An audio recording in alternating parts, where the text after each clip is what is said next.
In macroeconomics, chapter number 3, that is money and banking, is very important for your syllabus and your board examination. Then we have to learn about it. We have to reach each and every important topic of this chapter, money and banking. In this chapter, there are three major topics, that is money, commercial bank and central bank. And today's class, I am going to touch all these topics in briefly, ताकि आपको हर एक point in single video मिल जाए. One shot class last तक मिलेगा. हर एक point यहाँ पर important है चैप्टर नंबर 3 का. ठीक है, इससे पहले हमने दोनों चैप्टर को कवर अप किया है. Chapter number 1 introduction of macro economics and chapter number 2 accounting for national income. अगर आपने उसको अभी तक वॉच नहीं किया है, then let's visit description and watch both of videos given link. Chapter number 3, money and banking. Then what do you mean by money? Money is everything that our purpose of life is to earn the money. हमारी पढ़ाई इसलिए हो रही है because of we want to live a better life. और for a better life, for a welfare life, that is we need money. That is what do you mean by money? Money की बात करते हैं, पैसा पैसा सब लोग करते हैं. तो what is money? जब whenever we talk about the money, meaning of money, money is the medium. For what? Money is the medium to exchange goods and services. Money is a medium to evaluate the value of everything. हर चीज की value को major करना है, हर चीज की value को पता करना है, एक्सचेंज करना है, सेल रिसेल करना है, परचेज करना है. That everything is done by the money. Then the meaning of money is anything which is generally used as a medium of exchange. What do you mean by the medium exchange? That is the process of selling and purchasing. जिससे हम किसी भी चीज को cell कर सके, किसी भी चीज को परचेज कर सके. That is medium exchange. Major of value, जिससे किसी भी चीज को वैल्यू को मेजर कर सके. स्टोर ऑफ वैल्यू, ताकि हम फ्यूचर के लिए मनी की वैल्यू को बचा के रख सके, ताकि जब जरूरत पड़े उसका यूज कर सके. And means of standard deferred payment. That means अगर हमें जरूरत पड़े तो आज हम किसी चीज को परचेज करते हैं, इनका फ्यूचर हम नेक्स्ट पेमेंट कर सकते हैं. That is it covers all of type of money. जब मनी की बात करते हैं, that is all type of money. Coin money, paper money, cheque, digital money, plastic money, is everything include in money.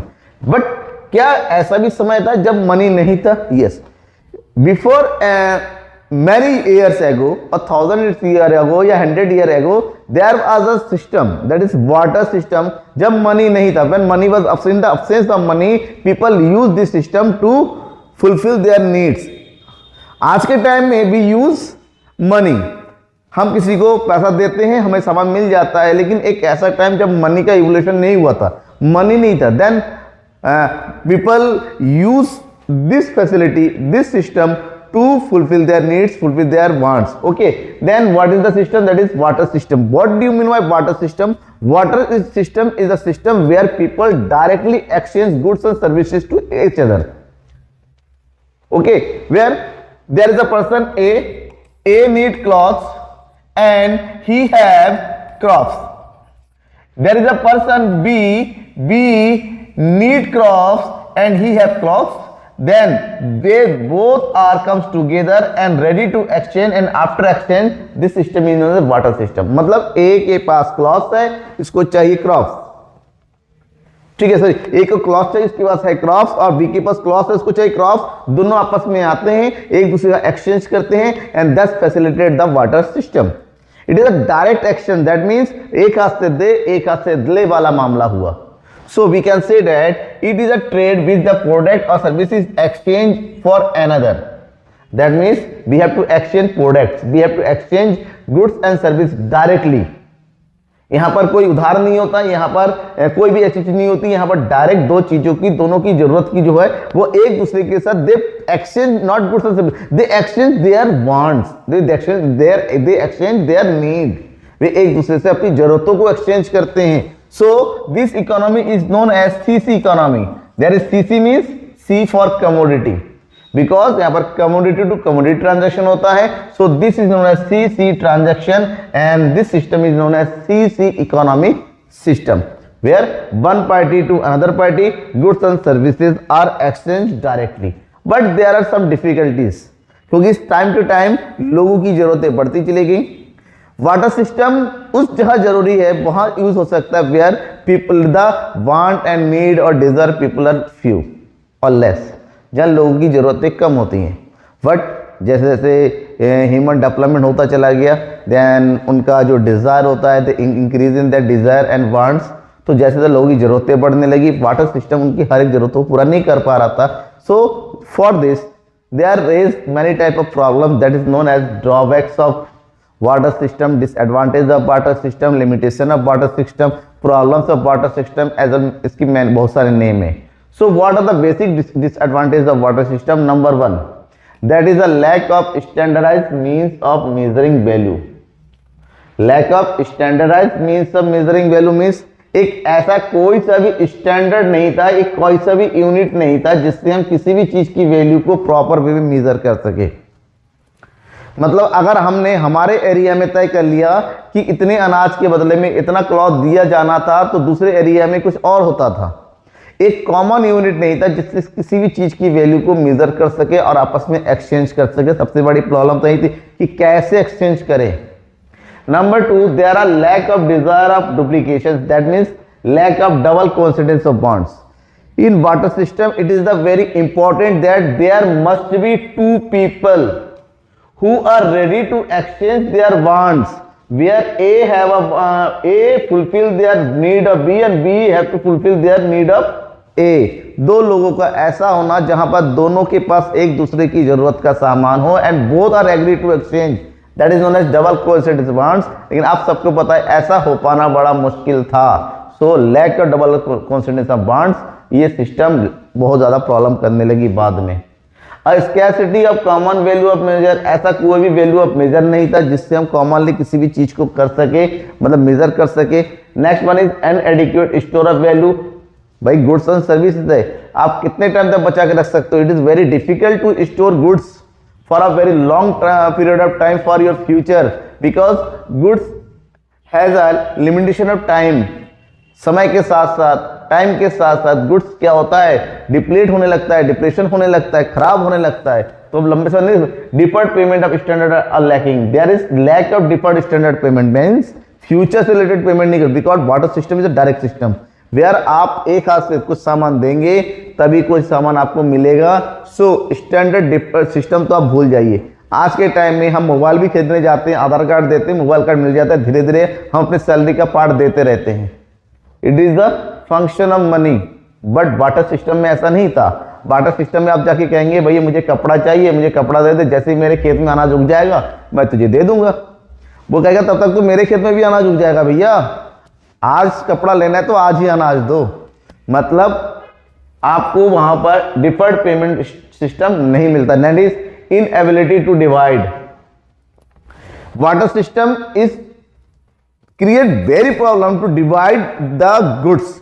For example आज के time में हर एक चीज, एक महंगा है, ये सस्ता है, ये लिविंग थिंग है, नॉन लिविंग, हर एक चीज की वैल्यू को डिवाइड किया जाता है, कैटेगरी किया जाता है। और उस समय किसी भी की कैटेगरी नहीं होती थी, डिवाइड नहीं हो सकता था।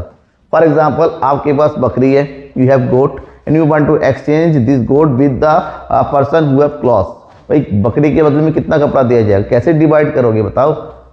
तो ये प्रॉब्लम थी पर, और ड्यू टू दिस प्रॉब्लम, क्योंकि लोगों के सामने human is a intelligent person, लोगों के सामने जैसे प्रॉब्लम आती है, they want to face this, resolve this problem, and after the solving this problem people create a new system of transaction and that is in future known as money. लोगों के सामने इतनी सारी प्रॉब्लम आती गई, लोगों ने इतनी सारी प्रॉब्लम को सॉल्व किया, and as the result of this solution that money is evolute. अब बात यह क्या मनी को किसी ने बनाया है? नहीं, मनी को किसी ने बनाया नहीं। मनी जो है डेवलपमेंट ऑफ ह्यूमन के डेवलपमेंट के साथ साथ मनी का भी डेवलपमेंट होता चला गया। एंड जब भी हम इस मनी के डेवलपमेंट की बात करते हैं, this is known as evolution of money. अब मनी की इवोल्यूशन की बात करते हैं, evolution of money divided into 5 category, 5 stage. इसको 5 स्टेज में डिवाइड किया जाता है। At first money commodity value, next metallic money, paper money, credit money and plastic money, we can say that digital money. Money का evolution हुआ time to time, लोगों ने अपनी जरूरतों को पूरा करने के लिए मीडियम एक्सचेंज को में इंप्रूवमेंट करते रहे, इंप्रूवमेंट करते करते करते करते now we have a advance type of money.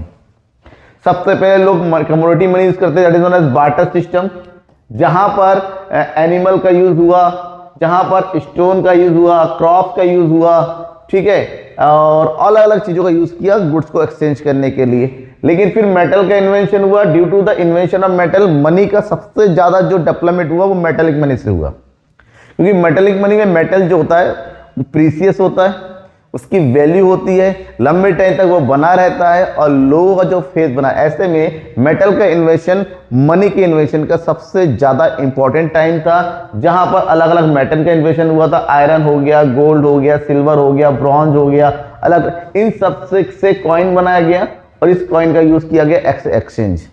फिर पेपर का इन्वेंशन हुआ तो पेपर से पेपर मनी डेवलप हुआ, उसके बाद पेपर मनी और मतलब आज भी चल रहे हैं। क्रेडिट मनी आया जहां पर हम बात करते हैं चेक की बात करते हैं, फिर प्लास्टिक मनी आया जहां पर एटीएम कार्ड की बात करते हैं, डिजिटल कार्ड। आज के टाइम में तो इस कुछ नहीं चाहिए, केवल आपके पास मोबाइल होना चाहिए, यूपीआई सिस्टम होना चाहिए, डिजिटल मनी, डिजिटल ट्रांजेक्शन होता है। This are the evolution of money where money comes from the commodity, commodity to metal, metal to paper, paper to plastic, electronic and cryptocurrency is the famous type of money. Okay. After this, we have to learn about the definition of money. There are a lot of definitions in your book.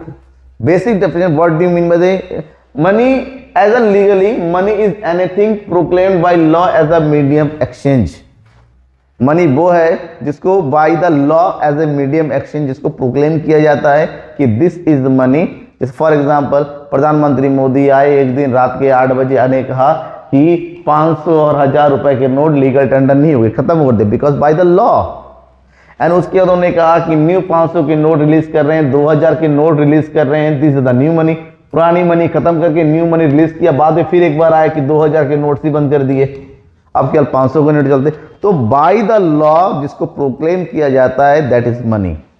Next one is functional definition. According to the functional definition money as anything that perform the basic 4 function. First one is a thing that who serve as a medium exchange, a thing who serve as a standard unit of value, a thing which serve as a standard deferred payment, and a thing which serve as a store of value. Those things, those commodity who perform these all function in at a particular point of time, that is known as money. जो इन चारों function को एक साथ perform करता है उसी को हम मनी कहते हैं। एंड दिस क्योंकि बिकॉज ये जनरल एक्सेप्टेंट होता है। जब फंक्शन की बात करते हैं तो फंक्शन ऑफ मनी को बेसिकली 3 कैटेगरी डिवाइड किया जाता है। Number 1 is primary function, number 2 secondary function and number 3 contingent function. We can say that other function. In primary function there are 2 types of function, medium exchange and measure of value. And secondary function there are 3 types of function, standard deferred payment, store of value or transfer value. And there are a lot of function in contingent function, that is maximization of utility, employment of factor inflow, distribution of national income and basis of credit system. We have to learn these all function in brief. First one is primary function or main function. It is very important because there is often this question asked in your board exam, that is define write the main function of money. आज के time में तो जैसे एक pre board हुआ था हमारे यहाँ पर, प्री बोर्ड करवाया था और एक क्वेश्चन वहाँ पर दिया गया था कि केस स्टडी आया था और उससे पूछा गया था, नीचे सिंपल क्वेश्चन क्या था कि according to the this case type describe the types of money. और सेकेंड क्वेश्चन आया था कि describe the main function of money. तो टाइप फंक्शन मनी से रिलेटेड क्वेश्चन अक्सर पूछे जाते हैं, then you have to learn. Okay, then primary function, there are 2 primary function बेटा। Number 1 is medium exchange and number 2 measure of value, that is unit of account. Medium exchange means it is money is a medium where everyone can purchase or sell the goods and services। मतलब जिसका use करते हुए goods and service को purchase किया जाता है या cell किया जाता है, दैट इज मीडियम एक्सचेंज। आज के टाइम में हम कुछ भी होता है कहीं पर भी जाते हैं, we can purchase, we can sell everything at particular point of time when we have money. That is first function is money is serve as a medium exchange. Number 2 unit of account means measure of common value. आज के time में हर एक commodity ऐसा है, हर कोई service है जिसकी एक पर्टिकुलर प्राइस होता है। प्राइस मतलब हर एक चीज को आज के टाइम में रुपए में, पैसे में कन्वर्ट किया जाता है, तोला जाता है। फॉर एग्जाम्पल इस बोर्ड की प्राइस कितना है, ये जो है शर्ट की प्राइस कितना है, मोबाइल का प्राइस कितना है, इवन इंसानों के बॉडी पार्ट का भी प्राइस होता है। हर चीज की कीमत होती है जिससे चीजों को मेजर किया जाता है। तो किसने मेजर किया? मनी ने। Money is the common unit which major which valuate the everything, each and everything. यहां तक इंसानों की ऑनेस्टी की कीमत लगाई जाती, बता तेरी क्या कीमत है, कितना लेगा मेरे काम करने का, ठीक है, अरे जल्दी साहब मेरे काम को जल्दी करिए, 500 रुपए ले लो। मतलब हर चीज बिकता है because of money, because money measure the value of everything. Next one is secondary function. In secondary function there are three functions, that is standard or deferred payment, store of value, transfer of value. Standard deferred payment means ये एक ऐसा तरीका होता है जहां पर payment will some future date, जहां पर पेमेंट फ्यूचर डेट में होता है। मीन्स आपने क्या किया, आपके पास मनी अभी फिलहाल नहीं है, आपने दुकान में गए कि भैया सामान दे दे, सैलरी आते ही मैं वो आपको दे देता है। आप मोबाइल गए, आधार कार्ड दिया, मोबाइल कर ले लिया और मोबाइल ले लिया, पैसे आते रहे, इंस्टॉलमेंट में पेमेंट करते। This is the function of money, that is future payment आपको प्रोवाइड करता है। स्टोर ऑफ वैल्यू, आपने पैसा कमाया, आप पैसे को एक हिस्सा जो है बैंक में जमा करते रहे या गोल्ड में इन्वेस्ट करते रहे या अपने प्रॉपर्टी परचेस के लिए फ्यूचर के लिए बचा के रख रहे हैं ताकि फ्यूचर में कोई प्रॉब्लम आए तब यूज कर सके। ट्रांसफर ऑफ वैल्यू, आज आप कहीं पर भी हो, one place to another place, one hand to another hand, you can transfer the value. आप आसानी से रुपए पैसे को ट्रांसफर कर सकते हैं because this is the basic function of money. जब आगे बढ़ते हैं, that is type of money. Money को अलग अलग टाइप में, अलग अलग कैटेगरी में बांटा गया है, बहुत सारे टाइप्स मिलते हैं, लेकिन जो बेसिक टाइप है आपके सीबीएसई के अकॉर्डिंग वही बताना चाहूंगा। First one is legal tender money. According to legal, government ने जिसको एज ए अथॉरिटी दिया, एज ए लीगल टेंडर बनाया, that is money. According to legal tender मतलब वो मनी जो गवर्नमेंट के अंडर में ऑथोराइज होता है as a legal tender, and there are two legal tender, limited and unlimited. Legal tender money is the money where the quantity of tendering the money is limited, जहां पर जो quantity होती money which use the money payment for a डेब्ट up to a certain amount, जहां पर एक quantity fix होती है, एक अमाउंट फिक्स होता है कि इस मनी को एक लिमिटेड क्वांटिटी में क्या किया जा सकता है, ट्रांजैक्शन किया जाता है। सच एज कॉइन्स, कॉइन्स को हम अनलिमिटेड वे में ट्रांसफर, करोड़ों रुपए के कॉइन के ट्रांजैक्शन नहीं किया जा सकता। But unlimited legal tender money वो होता है the legal money which can be use make payment for डेब्ट up to the any amount, किसी भी लिमिट। यहां पर कोई लिमिट तय नहीं होता, यहां पर लिमिट तय होता है, ठीक है। तो जहां क्वांटिटी ऑफ मनी की लिमिट तय होती है वो होता है लिमिटेड लीगल टेंडर। और जहां पर आप जैसे 10 रुपए के नोट, आप कितने करोड़ों रुपए का ट्रांजैक्शन करो, कोई मना नहीं कर सकता, लेकिन कॉइन्स में मना करते भाई इतना ज्यादा नहीं ले सकता क्योंकि प्रॉब्लम होती है। Next is full bodied money. जब हम मेटालिक मनी की बात करते हैं, मेटालिक मनी को भी दो पार्ट में बांटा गया है, एक फुल बॉडीड मनी और दूसरा representative money. Full bodied money is the money where the money value is equal to the commodity value. For example gold coin, gold coin में जो गोल्ड होता है लिखा रहता है 10 ग्राम, उसके ऊपर कभी पैसे नहीं लिखे रहते हैं बिकॉज 10 ग्राम की मार्केट वैल्यू जितनी होगी, मान लो मार्केट वैल्यू आज के टाइम में अगर 80,000 है, इस कॉइन की कीमत भी 80,000 होगी because the coin is equal to the his market value. तो फेस वैल्यू और मार्केट वैल्यू जब बराबर हो जाएगा that is known as full bodied money. But आज के टाइम में जो नॉर्मली कॉइन हम यूज करते हैं, this is known as representative money या token, is also known as token money, ठीक है, because the money value is greater than the commodity value. यहां पर जो कॉइन बनाया जाता है जिसके ऊपर लिखा था 5 रुपए कॉइन, एक्चुअली में इसमें जो मेटल का यूज किया गया है वो इतनी वैल्यू नहीं होता, 5 रुपए कम होता है। मतलब अगर इसको आप मेल्ट करते हो तो बराबर वैल्यू नहीं मिलेगा। तो एक ऐसा कॉइन जिसमें कॉइल की मेटल की वैल्यू कम होती है, उसके ऊपर लिखा गया वैल्यू ज्यादा होता है, that is known as representative. Next one is credit money. Credit money is the money value is more than the commodity. यहां पर मनी वैल्यू मोर होता है। बेसिकली यहां पर आप में क्रेडिट का मतलब होता है कोई भी फिजिकल कमोडिटी का यूज नहीं किया जाता है, क्रेडिट कार्ड होता है, बैंक डिपॉजिट होता है, आज के टाइम में UPI, these are the credit money. Next one is money supply. जब हम मनी की बात करते हैं, टेंडर की बात करते हैं, तो एक पर्टिकुलर पॉइंट ऑफ टाइम में किसी भी इकोनॉमी में जितने भी टोटल मनी जो है एज ए लीगल टेंडर चलती हैं, उस सब का टोटल होता है money supply. Money supply means it is the total money held by public. Public के पास एक पर्टिकुलर पॉइंट ऑफ टाइम में इकोनॉमी में जितना पैसा होता है उसके टोटल को हम मनी सप्लाई करते हैं। जब भी मनी सप्लाई की बात करते हैं, this are measured by RBI, reserve bank of India. और रिजर्व बैंक इंडिया में इसको टोटल करने के लिए बेसिकली इसको जो है 4 कैटेगरी में बांटा है, that is M1, M2, M3 and M4। There are 4 money supply, 4 category में बांटा गया जिसको इजीली मनी को कैलकुलेट किया जा सके या मनी को ग्रुप में समझा जा सके। अब इसको थोड़ा समझेंगे, M1, M2, M3, M4 क्या है। सबसे पहले बात करते हैं M1। M1 money supply. M1 सबसे छोटा कैटेगरी है जहां पर केवल 3 ही आइटम को इंक्लूड किया जाता है। इन M1 it is the first and basic major of money. It's includes currency held by the public. Currency लोगों के जेब में कितना है।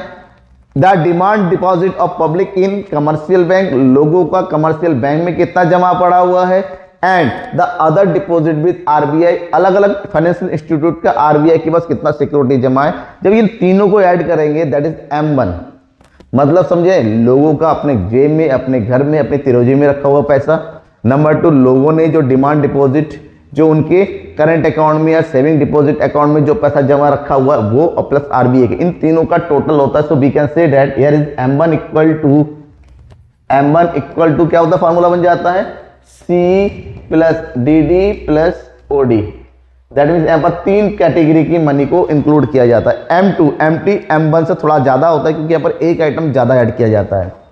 It is the broader concept of money supply as compare to M1 because it's include the saving deposit with post office. Because आज के time में लोग कमर्शियल बैंक में ही पैसा नहीं रखते, पोस्ट ऑफिस में भी रखते हैं।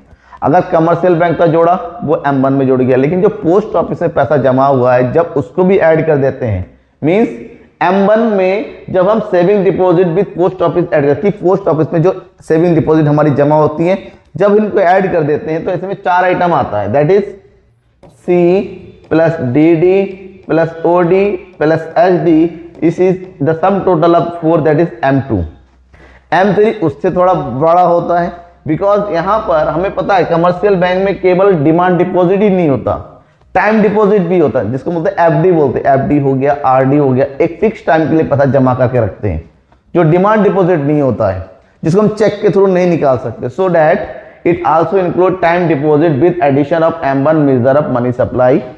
इन M1 we include the net time deposit that is fix deposit, FD बोल सकते हैं हम, TD बोल सकते हैं। और last one is M4 which is the broader concept of money supply because it includes everything। ऊपर से नीचे जितना भी आइटम है उन सबको यहाँ पर इंक्लूड करेंगे। जब सबको ग्रॉस ऐड कर देंगे that is M4 money supply. In M4 money supply भी include everything of M3। In M3 भी include currency held by the public, demand deposit with commercial bank, other deposit with RBI plus fix deposit with commercial bank plus all other deposit with post office. यहां पर post office की जब बात आती है यहाँ पर सेविंग डिपॉजिट, फिक्स डिपॉजिट सब कुछ इंक्लूड हो जाता है excluding the national security money. National security को छोड़ के बाकी सब कुछ इसमें आ जाता है, राइट।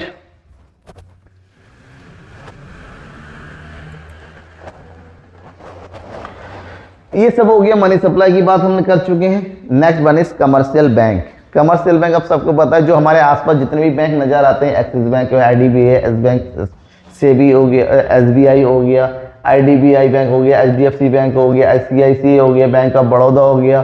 ठीक है, ये सारे जो बैंक होते हैं this all banks are known as commercial bank. Then what do you mean by commercial bank? Commercial bank is a financial organisation that accept deposit, provide checking amount service, making different loans and provide basic financial product to people and small companies such as certificate of deposit and saving account in the motive of profit, because commercial bank is work to earn the profit, so this is known as commercial bank। ये लोगों से उनकी deposit को accept करते हैं, उनको फिर वापस करते हैं एंड उनकी अकॉर्डिंग टू देयर नीड वो उनको लोन भी प्रोवाइड करते हैं। Such organisation, such financial organisation is known as commercial bank because these all banks is work for only to earn maximum profit. Then whenever we talk about the function of commercial bank, we can classify the function of commercial bank in two categories. First one is primary function, next one is secondary function. In primary function basic तो तीन होते हैं लेकिन यहाँ पर कई दे रखे हैं। एक्सेप्टिंग द डिपोजिट, लोगों से उनकी डिपॉजिट एक्सेप्ट करना, एडवांसिंग ऑफ लोन, लोगों को उनको लोन प्रोवाइड करना, इन्वेस्टमेंट करना, क्रेडिट क्रिएशन करना and dealing in foreign exchange. But जब सेकेंडरी फंक्शन की बात करते हैं, सेकेंडरी फंक्शन को बेसिकली दो कैटेगरी में डिवाइड किया जाता है। Commercial bank, the function of commercial bank as agency work and commercial of general work. Agency मतलब जहां पर कमर्शियल बैंक लोगों के एजेंट की तरह काम करते हैं, एज ए कमीशन एजेंट, उनको अपने कस्टमर को वर्क देते हैं, उनसे कमीशन ले लेते हैं। और जनरल का मतलब ये सबके लिए इक्वली होता है, यहाँ पर कोई एक्स्ट्रा आपको थोड़ा चार्ज देना पड़ता है लेकिन ये सबके लिए होता है। Primary function, in the primary function first one is accepting deposit. Every commercial bank the first function is he has to accept deposit from the public. Public की जमा होती हैं, उनके पास पैसे होते हैं, उनको उनका एक अकाउंट प्रोवाइड किया जाता है जिस अकाउंट में वो अपने पैसे डिपॉजिट करते हैं। And the type of account अलग अलग होते हैं। First one is saving deposit account, जहां पर लोग अपने सेविंग अमाउंट को, जो छोटे छोटे अमाउंट होते हैं, जो सैलरी बेस्ड लोग होते हैं, जो छोटी कमाई वाले लोग होते हैं, वो अपने पैसे को इसमें रखते हैं, बदले में उनको एक फिक्स रेट ऑफ इंटरेस्ट मिलता है। फिक्स डिपॉजिट अकाउंट, जहां पर लोग एक पार्टिकुलर टाइम तक एक पार्टिकुलर अमाउंट एक हाई इंटरेस्ट रेट पर जमा करते हैं। टाइम फिक्स होता है तो लंबे टाइम के बाद ही पैसा रिटर्न लेते हैं, इस पे रेट ऑफ इंटरेस्ट ज्यादा होता है। करंट डिपॉजिट, बहुत सारे ट्रांजैक्शन ऐसे होते हैं, बहुत सारे लोग ऐसे होते हैं जिसको एक दिन में कई सारे ट्रांजैक्शन करने पड़ते हैं, कई बार पैसे विड्रॉ करने पड़ते हैं, कई बार पैसे उनको जो है डिपॉजिट करने पड़ते हैं, तो बार बार बैंकिंग सर्विस का यूज करना पड़ता है। बिकॉज सेविंग डिपॉजिट में लिमिट होता है, एफडी में तो एक ही बार पैसा जमा होता है लंबे टाइम तक के लिए, लेकिन करंट अकाउंट में सर्विसेज ज़्यादा होती हैं और उनके लिए जो बिजनेस पर्पस के लिए यूज़ करना चाहते हैं, यहाँ पर कोई भी इंटरेस्ट प्रोवाइड तो नहीं किया जाता, लेकिन करंट बैंक जो है करंट अकाउंट मेंटेन करने के लिए चार्ज जरूर लिया जाता है, किससे? कस्टमर से। Second function is providing loan. Every commercial bank provide loan to their commercial in various type. यहाँ पर जो लोन प्रोवाइड किया जाता है, ये लोन कैश लोन हो सकता है, ये बैंक ओवरड्राफ्ट हो सकता है, ये एडवांस ऑफ लोन हो सकता है, यहाँ पर मॉर्गेज लोन दिया जैसा कई टाइप के लोन ये अपने कस्टमर को प्रोवाइड करते हैं as per their demand. And in modern era the credit creation is third important function of the commercial bank.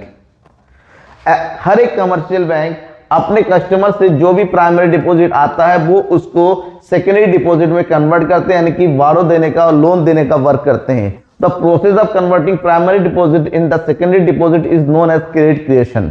Okay, इसको अभी थोड़ी देर बाद अब मैं इसको डिटेल से समझाने वाला हूं कि एग्जाम में बहुत ज्यादा आता है, the mechanism of credit creation of commercial bank. Next one is secondary function. Secondary function में दो टाइप के होते हैं, एक होता है general function, second one is as a agency function. First one is general function, ये जनरल फंक्शन हो गए सारे। Providing locker facility, every commercial bank facilitate as a locker facility to their customer, ताकि वो अपने जो प्रिविलेज आइटम्स होते हैं, जो डॉक्यूमेंट्स होते हैं, सर्टिफिकेट्स होते हैं, या फिर जो वेरी प्रीसियस ऑर्नामेंट्स वगैरह होते हैं, वो सेफ रख सके in the bank. Dealing in foreign exchange, commercial bank foreign exchange में डील करते हैं, फॉरेन एक्सचेंज को एक्सचेंज कराने का काम करते हैं, उनके वेरियस काउंटर प्रोवाइड करते हैं। एक्सचेंज ऑफ सिक्योरिटी, ये सिक्योरिटी एक्सचेंज करने का काम करते हैं। Providing the will of exchange, और बैंक एज एन, इसके अलावा एटीएम कार्ड प्रोवाइड करना, क्रेडिट कार्ड प्रोवाइड करना, बैंकिंग डेटा प्रोवाइड करना, एज ए एडवाइजर वर्क करना, ये जनरल फंक्शन में आता है। लेकिन कमर्शियल बैंक वहीं पर एक्ट एज एन एजेंट, एक एजेंट भी वर्क करते हैं for their special customer, as an administrator, trustee और executor of customer own estate. किसी कस्टमर का कोई बहुत बड़ा स्टेट है और उसको देखभाल करना है, तो बैंक उसको एज ए ट्रस्टी वर्क कर सकते हैं एज ए कमीशन लेके। Assisting the customer with the tax return, tax refund and other similar tax serving as a platform to pay premiums, repay loan, EMI pay करना, money सब में transfer करना, fund transfer करना, bill provide करना, bill collect करना, fees collect करना, these all activities done by the commercial bank on the behalf of their customer. Next one is credit creation bye commercial bank. अगर आप CBSE की student है then CBSE में it is very important portion because there is no first point is function of commercial bank is not in CBSE, but credit creation of commercial bank is in CBSE, so it is a very important for you. What do you mean by the credit creation?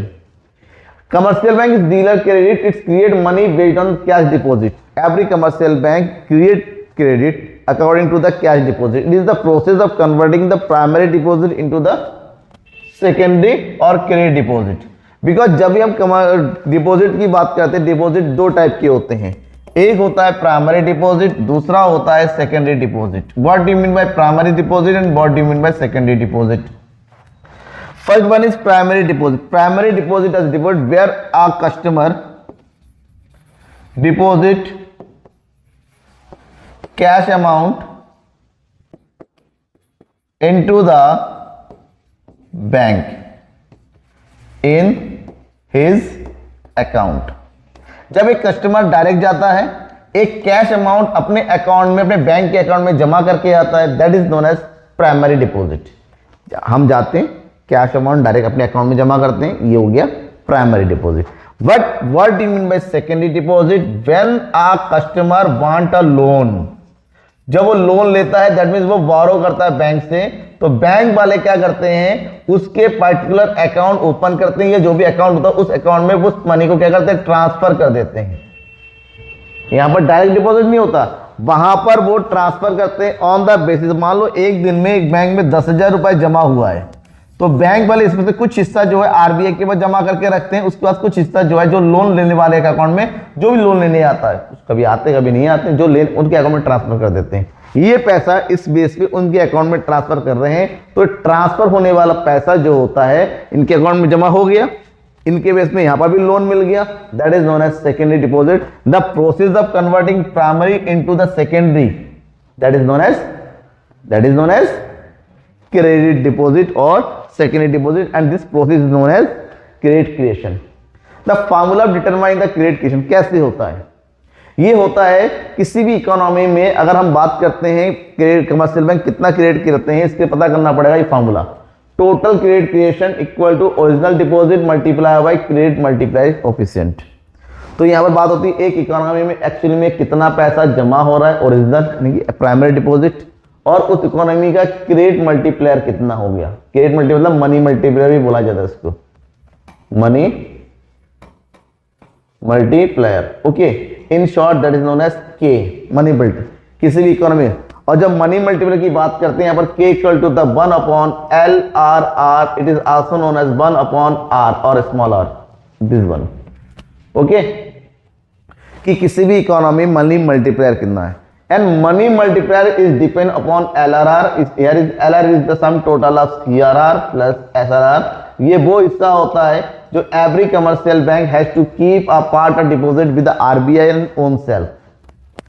और जब हम यहां पर के की बात करते हैं, सबसे पहले के निकाला जाएगा, और के डिपेंड करता है एलआरआर पूरी तरीके से, कितना हिस्सा जो है कमर्शियल बैंक के पास जमा करना पड़ता है। फॉर एग्जांपल एक बैंक में 10,000 रुपीज जमा हो रहा है प्राइमरी डिपॉजिट, और उसी टाइम जो सीआरआर है, सीआरआर यानी कि एलआरआर वो 10% है, तो आपको बताना पड़ेगा कि बताइए एक बैंक वाले कितना क्रेडिट क्रिएट कर सकते हैं। तो at first we have to find the credit multiplier. Credit multiplier का फार्मूला होता है 1 अपॉन सीआरआर बोल सकते हैं, एलआरआर बोल सकते हैं, या ओनली आर बोल सकते हैं। तो 1 अपॉन 10%, परसेंट हटा दिया तो यहां पर हो गया 1 अपॉन दैट इज 10 टाइम, यानी कि अगर 10,000 रुपए जमा हुआ है तो अकॉर्डिंग टू दिस एक इकोनॉमी में 1 लाख रुपए तक का लोन बांटा जा सकता है by the banks.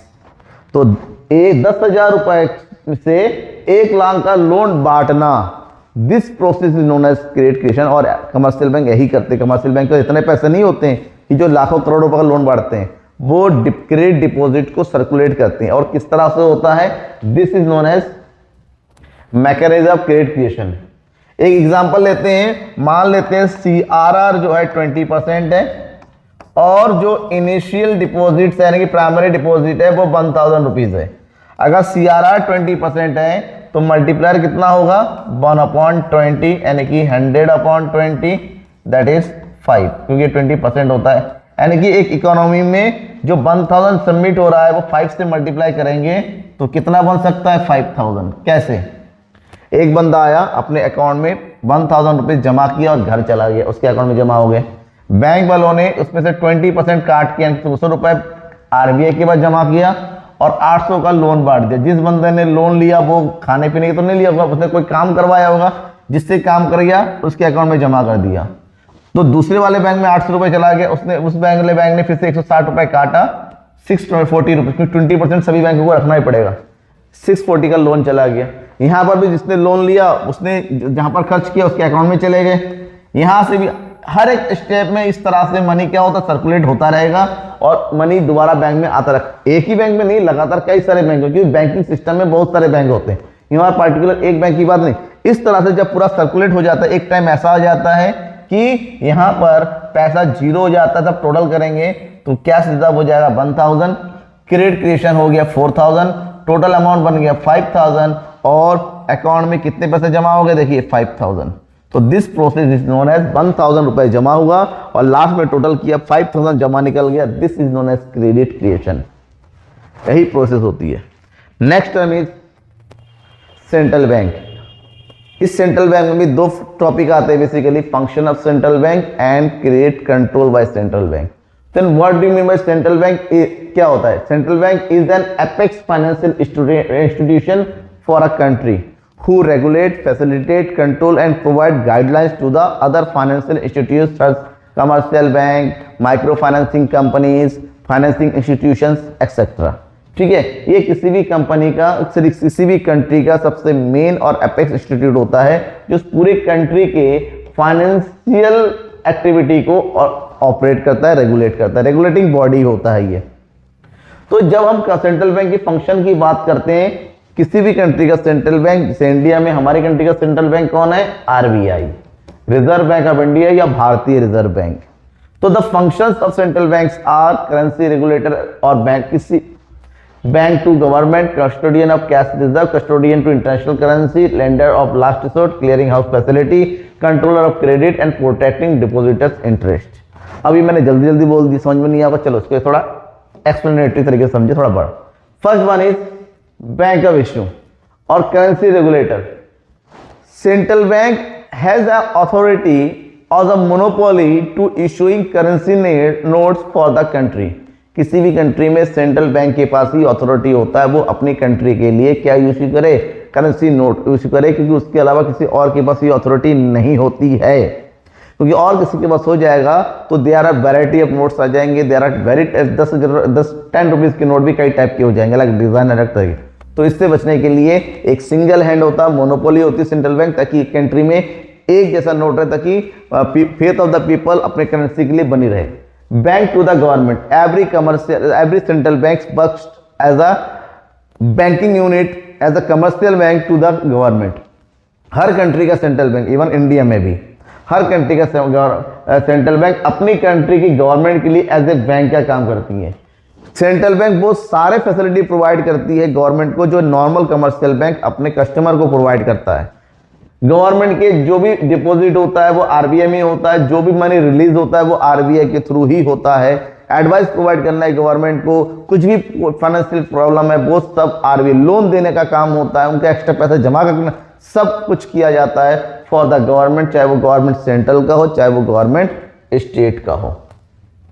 Custodian of cash reserve, हर एक कमर्शियल बैंक को अपनी टोटल डिपॉजिट का एक part, keep a part with cash balance, commercial bank को अपने टोटल डिपॉजिट का एक पार्ट रखना पड़ता है सेंट्रल बैंक के पास इन द फ्यूचर प्रोस्पेक्टस, आगे के सिक्योरिटी के लिए। Lender to the last resort, ये बहुत ही इंपॉर्टेंट और एग्जाम में बहुत आता है। Each and every central bank has a lender of last resort for their financial institutions। अगर उस कंट्री के कमर्शियल बैंक और अदर बैंक को कहीं से भी फंड प्रोवाइड नहीं हो पाता है तो central bank has a responsibility or is a moral responsibility of central bank to provide the fund to the commercial bank at last resort. अगर उस कंट्री के सेंट्रल बैंक के उस कंट्री के कमर्शियल बैंक को कहीं से भी फंड नहीं मिल रहा है, क्योंकि उन्होंने अपने डिपॉजिट का एक हिस्सा आरबीआई के पास जमा करके रखा है, तो उनकी भी पूरी मोरल रिस्पॉन्सिबिलिटी होती है कि फंड कमर्शियल बैंक को प्रोवाइड करें। Next one is clearing house for transfer and settlements. हम सबको पता है कि आज के टाइम में जो कमर्शियल बैंक होता है एक दूसरे के साथ ट्रांजैक्शन करते हैं, commercial bank to commercial bank, financial institute to financial institute, इस तरह के ट्रांजैक्शन होते हैं। और ट्रांजैक्शन के बदले में वो एक कमर्शियल पेपर लिखवा लेते हैं, सीपी लिखवाते हैं, और बाद में जब जिसको बैंक की जरूरत होती है वो आरबीआई के पास वो सीपी जाता है और उसको सेटलमेंट करवा लेता है, डिस्काउंट करवा लेता है और अपने फंड रिलीज करवा लेता है। ये आरबीआई फैसिलिटी प्रोवाइड करती है। कंट्रोल और क्रेडिट, बिकॉज कमर्शियल बैंक अपनी कंट्री में क्रेडिट क्रिएशन का काम करती हैं, तो क्रेडिट क्रिएशन से कभी भी इकोनॉमी में मनी फ्लो बढ़ जाता है, मनी फ्लो घट जाता है।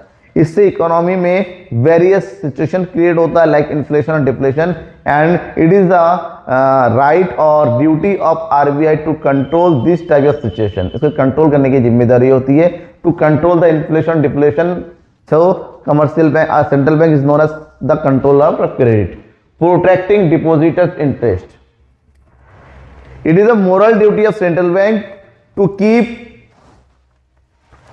his eye on the activity of commercial banks or activity of other institute, that जो कस्टमर होते हैं या फिर जो डिपोजिटर्स होते हैं उनके जो वेलफेयर होता है उसको नुकसान ना पहुंचे। सो द प्रोटेक्ट करते हैं commercial central bank work as a protector to the depositor, चाहे वो डिपोजिटर कमर्शियल बैंक हो, डिपोजिटर कोई कंपनी हो, डिपोजिटर कोई आम पब्लिक हो, तो कमर्शियल सेंट्रल बैंक उसके ऊपर अपनी नजर रखती है ताकि किसी को भी कोई नुकसान ना हो। उसके लिए प्रॉपर गाइडलाइन इश्यू करती है, प्रॉपर वर्क किया जाता है। टीवी में ऐड वगैरह आप देखते होंगे। अगर इकोनॉमी में क्रेडिट जो है प्रॉब्लम हो जाए, क्रेडिट क्रिएशन कम या ज्यादा होता तो क्या होगा? उस टाइम क्रेडिट कंट्रोल बोलते हैं, उसको कंट्रोल ऑफ मनी सप्लाई बोला जाता है या मॉनेटरी पॉलिसी बोला जाता है। Credit control is a function of perform by the central bank of RBI to control the credit. Credit को कंट्रोल करने के लिए आरबीआई जो कुछ भी परफॉर्म करती हैं, that all the things set is known as monetary policy और credit control policy of RBI. Because जब सेंट्रल बैंक जब कमर्शियल बैंक से कहा जाता है कि यू कैन क्रिएट क्रेडिट, तो कभी कभी वो इतना ज्यादा क्रेडिट क्रिएट कर देते हैं कि मनी सप्लाई इकोनॉमी बहुत ज्यादा बढ़ जाता है, due to this inflation create होता है। कभी कभी होता है इकोनॉमी में मनी फ्लो जितना होना चाहिए नहीं होता है, इससे मनी फ्लो कम हो जाता है और डिमांड कम हो जाता है, प्रॉब्लम आती है और डिफ्लेशन आ जाता है। तो to control this all situation RBI को वेरियस स्टेप्स लेने होते हैं, कई सारे डिसीजन लेने होते हैं। इन सबको बोलते हैं मॉनेटरी पॉलिसी, जब अलग अलग टाइप के। अब बात करते हैं ऐसा क्यों, ऑब्जेक्टिव क्या है? To attain the stability of internal price level, economy का प्राइस लेवल कंट्रोल करने के लिए, ताकि इन्फ्लेशन में प्राइस लेवल ना बढ़े, डिफ्लेशन में प्राइस लेवल ना कम हो, नुकसान ना हो। To obtain the stability in the foreign exchange rate which maintain the external value of, इससे फॉरेन एक्सचेंज रेट भी मेंटेन रहता है, जिससे हमारा जो एक्सटर्नल वैल्यू है वो बनी रहती है। To maintain the stability in the money market through the liquidity control, money market की वैल्यू को बनाए रखना। To promote overall economic growth and development, इससे इकोनॉमिक ग्रोथ एंड डेवलपमेंट बढ़ता है, एम्प्लॉयमेंट, ठीक है, प्रोडक्टिविटी, अलग अलग प्राइस लेवल, इन सबको कंट्रोल करने की जिम्मेदारी आरबीआई की होती है। अब इसके लिए क्या होता है? Methods of control. तो क्रेडिट कंट्रोल के लिए क्या करना? अगर इकोनॉमी में मनी सप्लाई बढ़ जाए या फिर मनी सप्लाई घट जाए तो क्या? इसके लिए दो मेथड है, एक क्वांटिटेटिव और एक क्वालिटेटिव। तो क्वांटिटेटिव एक क्वालिटेटिव की बात करते हैं, इसमें कई सारे इंस्ट्रूमेंट यूज किया जाता है by the RBI. Number 1 is bank rate policy, number 2 cash reserve ratio, SLR, open market operation. In qualitative में आते हैं margin requirement, credit rationing, moral fusion, publicity, etcetera etcetera. शुरुआत जब करेंगे that is quantitative methods of credit control. यहाँ पर directly RBI use such method who directly control the quantity of money supply. यहाँ पर क्वांटिटी मनी सप्लाई को direct control किया जाता है, या तो इंक्रीज किया जाता है या तो decrease. Here number 1 is bank rate policy. What do you mean by bank rate policy? In bank rate policy, bank rate is the rate at which every commercial bank बारो फ्रॉम द आरबीआई। यहां पर हर एक commercial bank RBI से बारो करता है। और ये जैसे फॉर एग्जांपल कमर्शियल बैंक ने बारो किया किससे? सेंट्रल बैंक से। और सेंट्रल बैंक से बारो करके वो किसके बीच में बांटेंगे? पब्लिक में। अगर मान लीजिए सेंट्रल बैंक ने कमर्शियल बैंक को 10% के हिसाब से लोन दिया, तो जाहिर सी बात है कमर्शियल बैंक 10% में नहीं देंगे, क्योंकि इनका काम अब प्रॉफिट अर्न करना, तो इनको 12% के हिसाब से देंगे। तो ये होता है bank rate. This is known as bank rate and this rate known as interest rate. तो अगर इकोनॉमी में क्या चीज हो? इन्फ्लेशन हो। क्या हो? इन्फ्लेशन हो। दैट मीन मनी सप्लाई बहुत ज्यादा है। तो मनी सप्लाई को कंट्रोल करने के लिए बैंक रेट को क्या कर दिया जाता है? इंक्रीज कर दिया जाता है। और मनी सप्लाई को कम करने के लिए बैंक रेट को कम कर दिया जाता है। That means central bank use bank rate policy to control the inflation और deflation of the country, of the economy, right. Second one is cash reserve ratio. Cash reserve ratio, CRR in short, it is a minimum percentage of a bank total deposit that is to be kept with central bank। ये एक total compulsory deposit होता है, एक part होता है जहां पर हर एक कमर्शियल बैंक को अपने टोटल डिपॉजिट में से आरबीआई के पास में कैश फॉर्म रखना पड़ता है। मान लीजिए एक बैंक के पास 1000 रुपीज सबमिट हुआ और आरबीआई ने कहा कि 10% का CRR होगा, तो ऐसे में हर एक बैंक को 1000 में से 100 रुपए निकाल के आरबीआई के पास जमा करना पड़ेगा। ऐसे में उनके पास केवल 900 रुपीज बचेगा, किसके लिए? ट्रांजैक्शन करने के लिए। अगर मान लीजिए CRR को बढ़ा दिया गया तो ये डिपॉजिट अमाउंट भी बढ़ेगा और ये अमाउंट क्या हो जाएगा? कम हो जाएगा। तो इन्फ्लेशन को कंट्रोल करने के लिए CRR यानी कि कैश रिजर्व रेशियो को बढ़ा दिया जाता है। वहीं पर to control the situation of deflation और deficient demand, central bank decrease the rate of CRR। Next one is statutory liquidity ratio. It is also a type of CRR, but difference है CRR is the fixed percentage of assets in the form of cash or other liquid which bank must maintain with the central bank or own self। ये वो part होता है जहां पर हर एक commercial bank को अपने टोटल डिपॉजिट का एक पार्ट लिक्विड फॉर्म में और एसेट्स फॉर्म में, कोई भी फॉर्म होता है, किसी भी तरीके से अपने पास रखना पड़ता है। And this one is more then between 40 to 20%। ये 20 से 40% के बीच में अक्सर होता है। और यहाँ पर भी अगर मान लीजिए 1000 रुपये जमा हो रहा है, 20% अगर SLR है तो इसका 200 अपने पास रखना पड़ेगा ऐसे SLR, और 800 बचेगा इसका डिपॉजिट, जिसमें से ऑलरेडी CRR भी माइनस हो चुका होगा। तो इस तरीके से कंट्रोल किया जा सकता है कि पैसा कितना फ्लो हो रहा है इकोनॉमी में।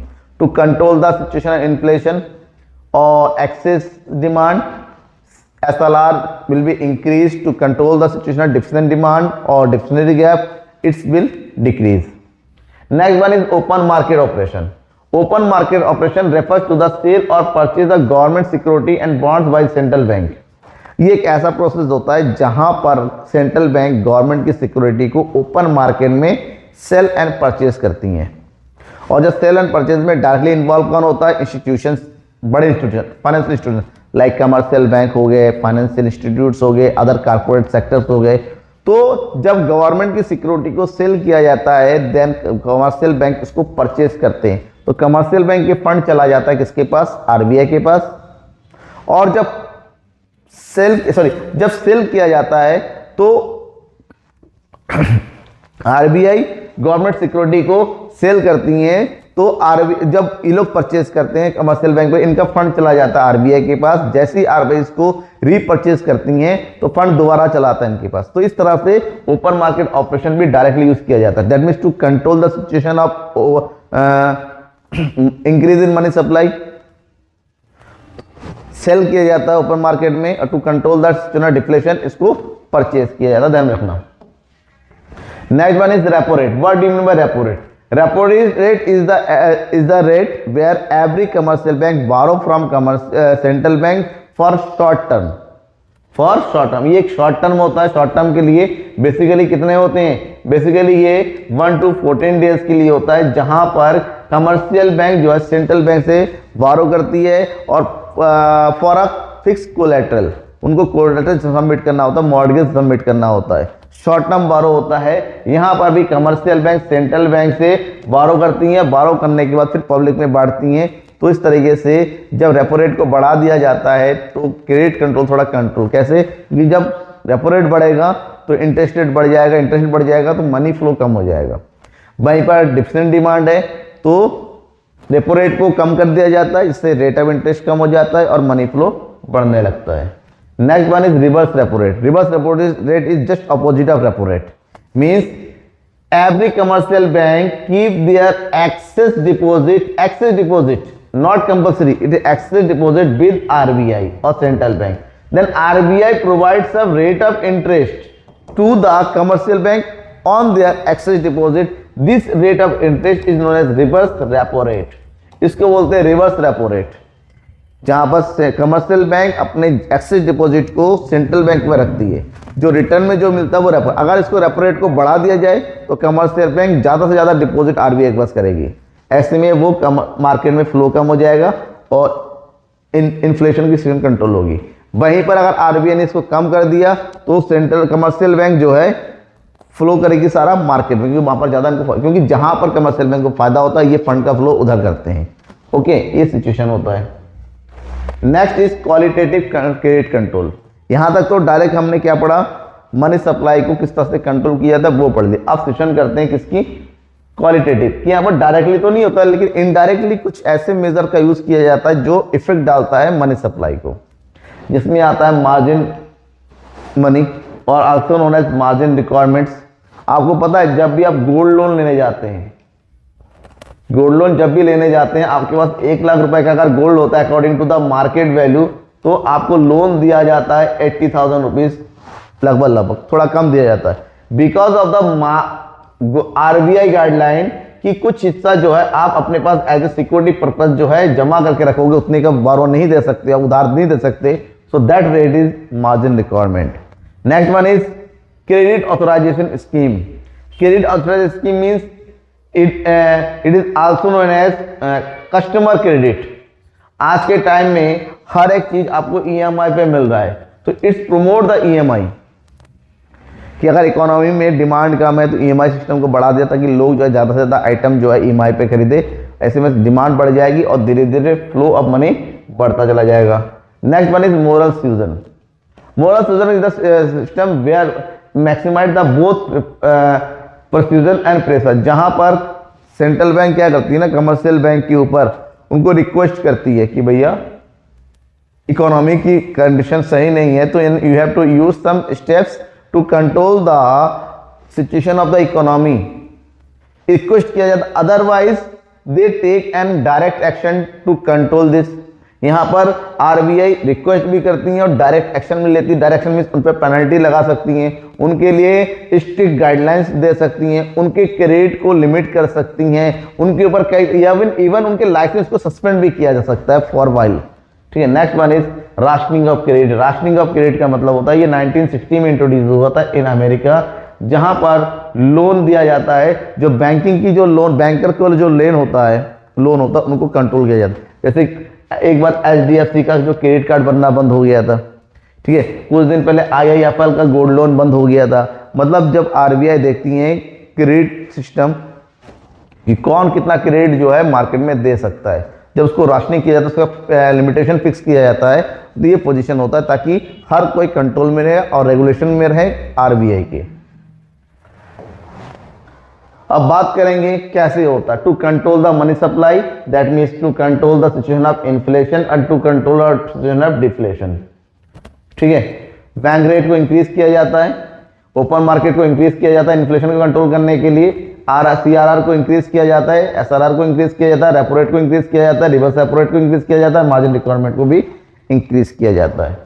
वहीं पर अगर डिफ्लेशन हो तो डिफ्लेशन में बैंक रेट को डिक्रीज किया जाता है, ओपन मार्केट ऑपरेशन में क्या किया जाता है, परचेज किया जाता है, और यहां पर क्या किया जाता है ना, सेल किया जाता है, सेल ऑफ गवर्नमेंट सिक्योरिटी, और यहां पर परचेज ऑफ गवर्नमेंट सिक्योरिटी किया जाता है। कैश रिजर्व रेशियो को डिक्रीज किया जाता है, एसएलआर को डिक्रीज किया जाता है, रेपो रेट को डिक्रीज किया जाता है, रिवर्स रेपो रेट को डिक्रीज किया जाता है, मार्जिन रिक्वायरमेंट को भी डिक्रीज किया जाता है। तो ये था complete situation, complete topic of money और बैंकिंग का। कोई भी डाउट होता है किसी भी तरीके का, यू कैन आस्क मी, आप कमेंट बॉक्स में कमेंट करके बता सकते हैं, या फिर आप मुझसे किसी तरह कांटेक्ट करने के लिए यूज करते हैं Insta, Facebook and other, comment box तो है ही आपके लिए। या फिर आपको पीडीएफ चाहिए, आपको चाहते हैं जो पीडीएफ मैंने यहाँ पर तैयार किया वही पीडीएफ आपको सेम एज मिले, तो आपको विजिट करना होगा www.theeconomicsguru.com। वहाँ बहुत सारे ऑप्शन करेंगे, थोड़ा सर्च तो करना ही पड़ता है, सर्च करेंगे आपको सब कुछ मिल जाएगा, सब बना बनाया, बस you have to use and learn. तब तक के थैंक यू एंड बाय।